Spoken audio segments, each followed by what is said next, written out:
Muy buenas noches, amigos del Club Cuántico, ¿cómo están? Es un gusto saludarlos nuevamente a través de Radio Universitaria FM y nuestro canal online en YouTube, www.youtube.com/elclubcuántico, siempre junto a Marco Corillini para conversar sobre ciencias. ¿Qué tal, Marco? Hola, Ingrid, aquí estamos efectivamente una vez más para hablar de ciencia, tecnología, filosofía y cultura en general.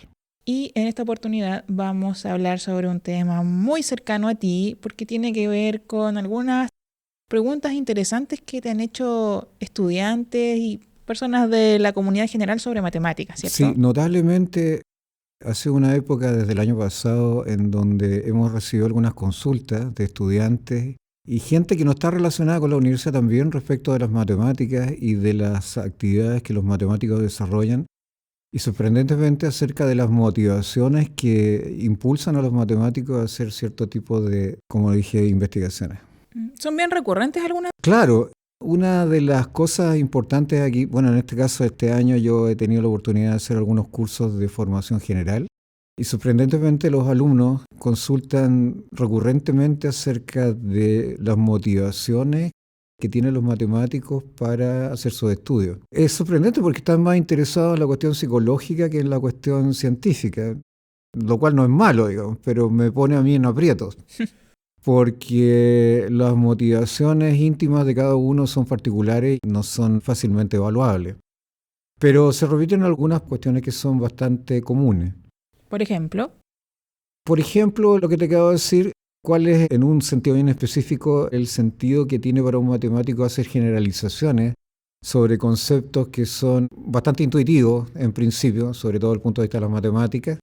Otras, como la que te acabo de decir, porque si las matemáticas o todo aquello que está involucrado en las matemáticas tiene un correlato con la realidad. Específicamente se me consultó el otro día si cualquier constructo matemático eventualmente tenía necesariamente que ser una verdad, por ejemplo, física. Y otras que tienen que ver con los contenidos de las nociones que nosotros generalmente estudiamos, con palabras que están asociadas a las investigaciones. Por ejemplo, recuerdo una muy reciente, que fue ¿qué es la topología? Que nos puso en aprieto a varios, digamos, porque explicar un concepto que es tan abstracto de buenas a primeras a una persona que no tiene idea acerca de las matemáticas o no tiene los conocimientos básicos es muy complicado.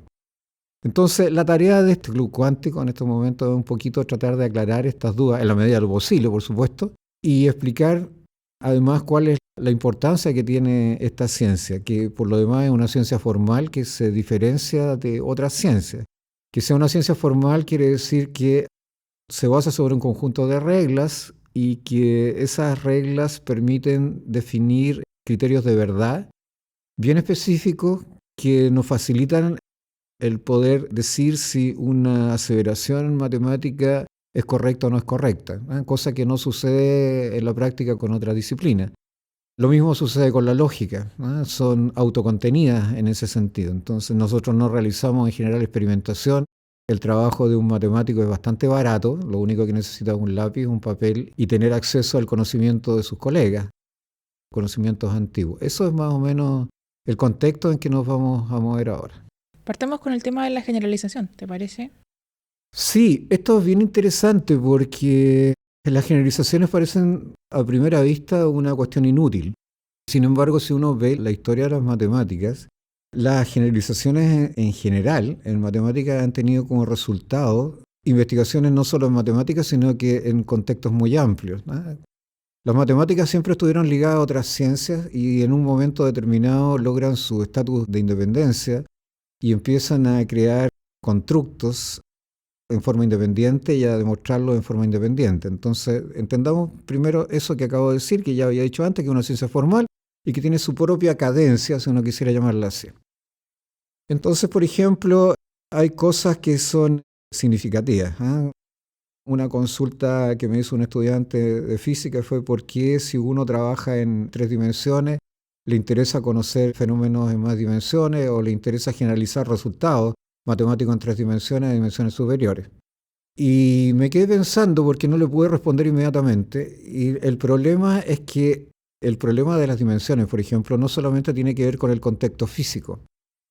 Hay muchos otros contextos en donde tú necesitas la noción de dimensionalidad y no solamente para un valor 3, como yo te acabo de decir. El caso de una mesa, ¿no es cierto?, es un plano, uno lo puede reducir a un plano. Si yo me moviera en la mesa, necesito solamente 2 dimensiones si soy suficientemente achatado. En el espacio tridimensional, bueno, necesito 3. Bueno, pero en otros contextos necesito muchas más. Por ejemplo, en estadística, si necesito estudiar vectores aleatorios o fenómenos aleatorios, lo que se estudia son lo que se llaman vectores aleatorios. Y esos vectores aleatorios generalmente son n-dimensionales. N es un número natural que puede ser 3, 2, 1, puede ser muy grande, puede ser 500. Si uno aborda un problema, por ejemplo, medioambiental, por ejemplo, de contaminación, podría tener un sistema de ecuaciones diferenciales de 500 por 500 a 500 ecuaciones diferenciales diferentes, un tremendo sistema, y eso está asociado a un sistema también de dimensión n por n, además, n cuadrado, que es más complicado todavía. Por lo tanto, depende del contexto en donde me mueva. De tal manera que esta cuestión de la generalización no es arbitraria, sino que es necesaria para ubicarse en diferentes escenarios. Pero no solo eso, hay una cosa que aparte de la generalización, que es la ruptura con ciertos criterios establecidos que son más bien intuitivos, por ejemplo, en la geometría. El cambio en la geometría euclidiana o geometrías diferentes no fue sin dolor. Debo decir que la sustitución del quinto axioma de Euclides por algunos matemáticos egregios, por ejemplo, por Lobachevsky, que cambia el criterio esto de que por un punto y una recta, por ese punto pasa solamente una paralela a la recta. Bueno, cambiar solamente ese axioma como axioma para la construcción de la geometría generó nuevas geometrías, como la geometría de Lobachevsky, como la geometría de Riemann. Estas fueron en el siglo XIX y toman en cuenta antes de la creación o el desarrollo de la teoría de la relatividad y de otras teorías como la cuántica. Sin embargo, esos descubrimientos, esas generalizaciones, esas nuevas intuiciones acerca del mundo matemático fueron las que permitieron el desarrollo de esas teorías. Y sin Lobachevsky no hay teoría general de la relatividad. Sin análisis funcional, por ejemplo, tampoco hay teoría cuántica. Tú necesitas esos elementos, la teoría matrices sobre todo, para poder llevarlas a cabo. O sea, esos fueron hitos en la historia matemática y son previas al desarrollo de las teorías físicas. Muy bien. Estamos en el Club Cuántico, siempre junto a Marco Corgini, hoy abordando varias preguntas, inquietudes de estudiantes y personas de la comunidad en general que han planteado acerca de las matemáticas. Me comentabas que también te habían preguntado sobre el vínculo entre matemáticas y realidad, ¿cierto? Efectivamente, me preguntaron si toda presunción matemática o supuesto matemático que es demostrable tiene un correlato con la realidad. O sea, cualquier cosa que yo diga acerca de la realidad a través de un modelo matemático debiese existir en la práctica. Cumplirse tal cual. Claro, en la realidad objetiva. Esa fue la pregunta directa. Y la verdad es que uno quisiera que eso fuera, pero tendríamos que denominarnos o como platónicos o platonistas o pitagóricos.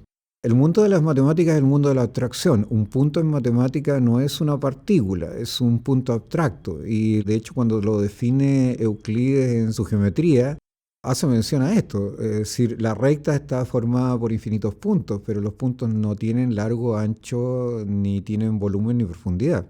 Son objetos. No es como el punto que vemos dibujado. No, de hecho el punto que vemos dibujado, si tuviésemos un microscopio veríamos que tiene un ancho, tiene un diámetro, etc. No, los puntos matemáticos son abstracciones. Y por lo tanto, suponer que las realidades, entre comillas, o los constructos matemáticos son hechos reales es erróneo. Hay un ejemplo muy claro, de la famosa, el problema de la esfera, ¿no es cierto? Que tú puedes hacer un conjunto finito de cortes a la esfera y con los objetos que obtienes de esos cortes puedes formar dos esferas que son exactamente iguales a la primera. Bueno, esto se puede demostrar matemáticamente. El problema es que eso no tiene correlato físico. Si tú intentas hacer eso con una pelota, que tiene volumen y en donde efectivamente está formada por átomos, moléculas, partículas, etcétera, eso es imposible de realizar. Es decir, eso es una abstracción matemática. La esfera de la que estamos hablando es una esfera matemática, no es una esfera con la que nosotros jugamos básquetbol o apretamos, ni la podemos aplastar, ni nada que se le parezca. Y de hecho estos 6 cortes se hacen de tal manera de que las otras 2 esferas son generadas sin necesidad de doblar nada. Es decir, tú sencillamente después acoplas los pedazos que quedaron y obtienes 2 esferas exactamente iguales a la primera. Entonces, bueno, ahí tienes una muestra de que no todo lo matemático tiene correlato con lo real. Sin embargo, estos resultados pueden llegar eventualmente a tener importancia en otras áreas. Me acuerdo de otra pregunta que hicieron a propósito de la realidad y de los conceptos matemáticos, de las nociones. Fue una alumna que vino, una estudiante que quería postular a la Universidad de La Serena y que hizo la consulta cuando vio el folleto de la carrera de licenciatura y miró los tópicos, los contenidos, los cursos, la asignatura, aparecía topología. Entonces, bueno, no fue la única. La primera cosa que preguntó fue, bueno, pero ¿qué es esto? ¿Qué es la topología? La gente tiende a veces a confundir topología con topografía, cosa que no tiene nada que ver. Podría tener un símil, pero muy lejano. Y la verdad es que, debo ser honesto, ninguna de las 2 personas que estamos ahí, que somos los expertos, se supone, pudimos contestarle, más que nada porque nos complicamos en el lenguaje que debíamos usar para explicarle cuál es el sentido de la palabra. Y es bien simple, porque lo que hace un matemático, por ejemplo, y tiene que ver esto con las generalizaciones. Entonces, alguien se preguntó alguna vez, bueno, hay un concepto en matemáticas que es muy básico que se llama continuidad de funciones. Son cursos de primer año, ¿no es cierto?, de cálculo, eso se ve. La continuidad de una función, y si uno quiere graficarla en una pizarra, dice, bueno, esta es la función y esta es la representación en el plano de la función, y trazo una línea con el lápiz y sin levantar el lápiz. O sea, la curva podría tener puntas, lo que tú quieras, pero nunca te saltaste un punto con respecto a otro de la línea. Bueno, eso es una curva continua y tiene asociada la noción de función continua. Entonces hay una definición concreta de continuidad, que es en una dimensión, en 2 dimensiones, en 3 dimensiones. Eso le sirve a los físicos mucho, y no solamente a los físicos, sino que en cualquier ciencia o en cualquier disciplina que requiera las matemáticas. Pero alguien se preguntó, bueno, pero ¿habrá alguna manera de definir la continuidad de una forma más general que necesite menos explicaciones que esta? Es decir, en la que yo pueda abarcar un espectro mucho más amplio de objetos, además de estas figuras, además de estas líneas, etc. Y la respuesta es sí, había una manera de explicarlo. Eso tiene que ver también con la teoría de conjuntos, y cosa que tienen que aprender los alumnos primero, pero permitió generalizar este concepto de continuidad. Entonces, partes con un piso básico, esa es la idea, y después vas modificando ese piso básico, esos ladrillos que construyen la teoría, lo haces más generales y terminas englobando lo que desarrollaste primero. Esa es la idea principal del concepto de topología. O sea, elevas la categoría de continuidad a una esfera un poquito superior a la inicial. Eso es en principio la topología. ¿Difícil de explicar? Efectivamente es difícil de explicar, y lo puedo explicar solamente de esta manera, pero esa es la idea. Hay generalización en términos de teorías y de constructos que, insisto, son aplicables después. O sea, no son ya aplicables, por ejemplo, en el concepto físico, podrían ser aplicables en otros ámbitos del conocimiento, en otras disciplinas de la ciencia, por ejemplo, como lo que te dije al principio en el primer bloque, a la estadística, o sea, tiene espacios n-dimensionales, a los sistemas de ecuaciones diferenciales, cuando tú quieres resolver problemas más complicados. A la ingeniería, me imagino. A la ingeniería inmediatamente, porque todos estos son problemas que están asociados a las ciencias que tienen que ver con las tecnologías y con el desarrollo de tecnología. Es decir, el desarrollo de las matemáticas en los últimos 100 años, y 200 años yo diría que es espectacular, tiene un ascenso notable, y principalmente esto tiene que ver también con el descubrimiento de nuevos hechos naturales que han propiciado estos cambios en materia de matemáticas. Ya estamos en el último bloque de este programa, donde hablamos sobre matemáticas en general y distintas consultas que han planteado estudiantes y personas de la comunidad en general, a ti y a algunos otros colegas en materia de esta ciencia, ¿cierto? Bueno, ya diste algunos ejemplos de eso y también te referiste a la importancia de cómo permea la matemática en distintas áreas. ¿A qué se dedica finalmente un licenciado en matemáticas? ¿Se dedica solo a la investigación o también tiene empleabilidad en otras áreas? No, de hecho, yo recuerdo, y estoy hablando de 30 años atrás o más, cuando estudiaba matemáticas, muchos de mis compañeros que terminaron la licenciatura no siguieron estudiando el doctorado o el magíster. Y sin embargo, sus capacidades matemáticas y analíticas les permitieron acceder a trabajos que no eran directamente asociados a la ciencia, pero sí tenían que ver con aspectos, no sé cómo llamarlos, accesorios a la disciplina. O sea, por ejemplo, su capacidad de abstracción, su capacidad de análisis les permitió trabajar en la empresa privada. Incluso en el desarrollo de software, nosotros teníamos 2 cursos, recuerdo, de computación. Uno era de estructura de datos. Y finalmente muchos de mis condiscípulos, de mis compañeros, terminaron trabajando, como te dije, en cuestiones que eran diferentes, incluida la estadística. Algunos después sacaron especializaciones en estadística y esto les permitió trabajar hasta en empresas públicas. Es decir, lo que pasa es que las matemáticas tienen un amplio espectro de aplicación. O sea, no sé si hay muchas disciplinas en este momento, sobre todo las tecnológicas, en donde se puede prescindir de la matemática. Y el grado de conocimiento que tiene un licenciado en matemáticas es bastante alto en ese sentido, y sobre todo respecto del resto de las profesiones. Es muy fácil insertarse en ese sentido, es decir, es difícil que un matemático termine trabajando, no sé, en otro tipo de actividades que no tengan algún tipo de vínculo con la disciplina. Eventualmente puedes hacer clases, eso va a ser siempre necesario, puedes hacer clases particulares. Todos sabemos que el matemático nunca va a dejar de tener trabajo. Ese es un punto básico. En qué lugar trabaje y en qué condiciones trabaje, eso es otra cosa. Ahora, la especialización, lo que significa ser un magíster y un doctorado, está pensado para quienes están interesados en desarrollar una carrera académica. Es decir, la investigación de punta la consigue solamente a través de los doctorados, salvo hay gente muy hábil que a veces ni siquiera necesita los doctorados para desarrollar su trabajo de investigación, pero eso son excepciones, son singularidades. En general, el trabajo de un matemático es arduo, el estudio son 4 años en este momento. Antes eran 4 años y medio porque considera una tesis de grado. Yo considero que era buena la tesis de grado porque te permitía avanzar un paso más allá, pero bueno, dadas las nuevas condiciones y el nuevo trato educacional, eso se cortó. Pero la carrera de un matemático son los 4 años iniciales, 2 años de magíster, ya tiene 6 años, más 4 años de doctorado, son 10 años de estudio. Pero es un estudio que finalmente rinde frutos.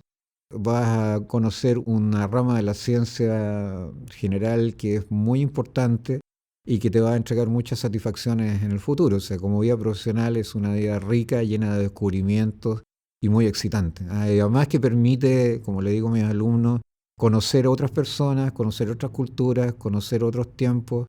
Eso es invaluable e impagable.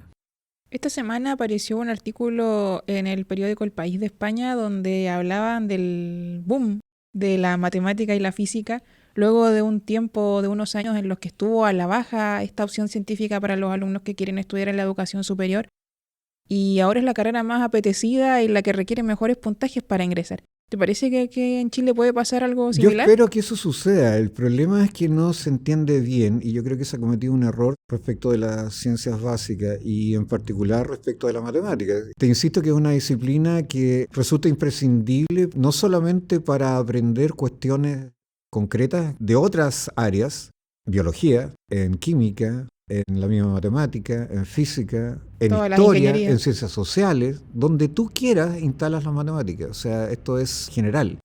El matemático tiene la capacidad de poder mirar el mundo desde arriba, o sea, ver el bosque y no necesariamente que los árboles le tapen la realidad objetiva. Ese es un punto que es muy importante.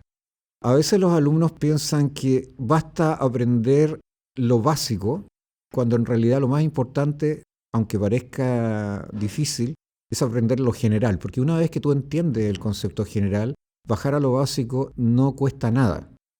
Y por lo tanto, tú tienes el concepto general, la noción general, la base a partir de la cual se construye toda una teoría, y cuando quieras mirarla en diferentes contextos, no te cuesta nada hacerlo.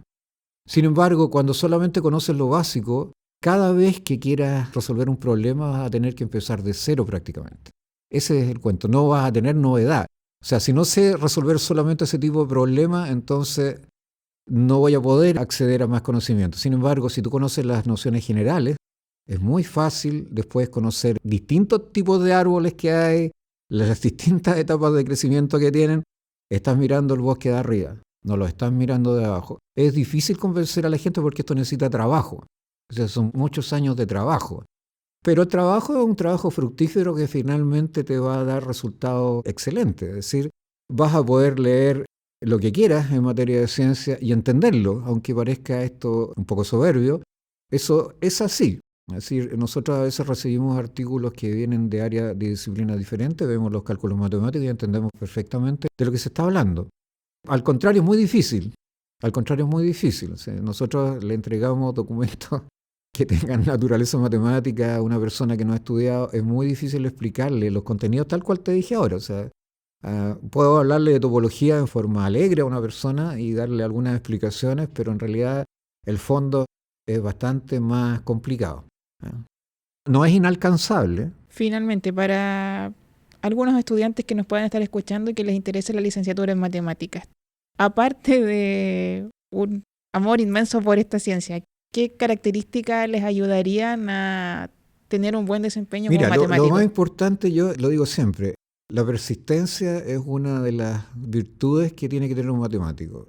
Esto es 90% trabajo y 10% de talento. Esa es la verdad. Parece difícil, parece un camino largo, 10 años se van volando, no crean que es un periodo tan largo y la vida también se pasa volando. Uno no lo nota, pero eventualmente se da cuenta que pasaron 30 años, pasaron 40 años desarrollando esta actividad hermosa. Yo diría que es esa, la persistencia. Hay que tener obviamente algunas habilidades que tienen que ver con las capacidades analíticas, pero esas habilidades, si están en forma incipiente, después se van desarrollando y se van abusando. El empezar a descubrir, porque los estudiantes te preguntan, bueno, pero ¿cómo usted puede demostrar esto? ¿Se le ocurren las cosas? Bueno, las cosas se van ocurriendo de a poco. Esto no es inmediato, pero uno tiene que leer. Lo primero que tiene que hacer es leer, o sea, tener un afán por la lectura. Y yo te diría que no solamente de matemáticas, de ese tener un afán por la lectura en general, bien grande, bien aguzado. Lo recomiendo. No solamente porque uno tiene que ser matemático, sino que la idea es que sea un ser humano completo. Y si vas a trabajar en la academia, no solamente se te va a pedir que seas un buen matemático, sino que seas un académico completo con todas las capacidades posibles, porque además vas a tener que entregar ese conocimiento a terceros. Muy bien. Estamos terminando entonces el programa de hoy. Muchísimas gracias a quienes nos visitan en nuestro canal online www.youtube.com/elclubcuántico y por supuesto a quienes nos siguen cada 15 días en Radio Universitaria FM. Muchas gracias, querido amigo, y están todos invitados a estudiar matemáticas. Buenas noches. Chao.